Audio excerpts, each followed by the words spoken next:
নমস্কাৰ। ভাল লগা কামেডিৰ সৈতে মই বনশ্ৰী পুনৰ আপোনালোকৰ ওচৰলৈ আহিছোঁ।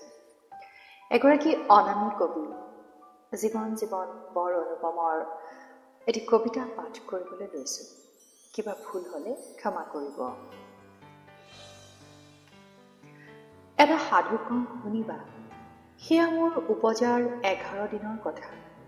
মই নাজানিছিলোঁ সেইদিনা সূৰ্য দেৱতাই মোক দৰ্শন দিছিলে নে নাই।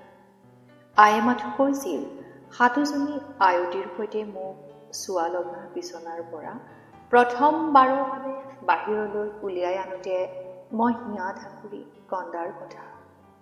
আয়ে কৈছিল পটাগুটিৰ সৈতে বৰপীৰা জ্বলি থকা যুৱতী এটা এবাটি পানীৰে কাঁহৰ বাতি এটাৰে কেনেকৈ মন্ত্ৰ মাতি মাতি মোক জুই পানী ধুমুহা গাজনিৰ পৰা ৰক্ষা পাবলৈ অনৰ্গল মন্ত্ৰ মতাৰ কথা। মই বোলে অবাক হৈ পৰিছিলোঁ, একো বুজা নাছিলোঁ, মাথো কান্দিছিলোঁ। আৰু আয়ে কোলাত তুলি লোৱাৰ বহু সময়ৰ পাছতহে শান্ত হৈছিলোঁ।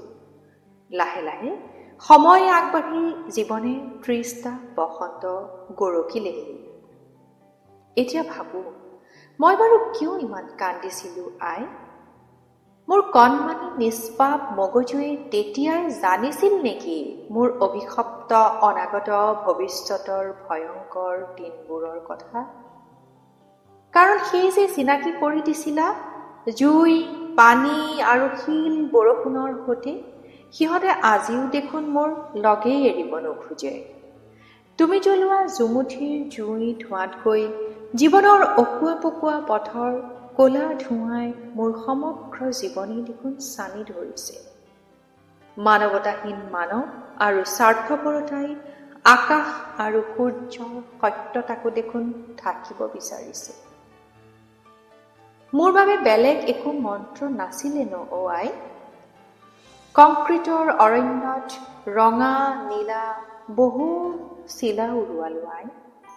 তথাপি দেখোন জীৱনে আজিও তোমাৰ মুখত শুনা সেই মায়া সনা ওলোমা বিচনাখনৰ কথাই মনত পেলাই থাকে, য'ত পৃথিৱীৰ একমাত্ৰ সত্য তোমাৰ মমতা আছিল, য'ত বাহিৰা বতাহে মোক চুব নোৱাৰাকৈ তোমাৰ নিশ্চিদ্ৰ নিৰাপত্তা আছিল, য'ত চকু মেলি তোমাক চাব পৰা, চুব পৰা, অনুভৱ কৰিব পৰা কেৱল তুমি মোৰ আই, কেৱল তুমি আছিলা।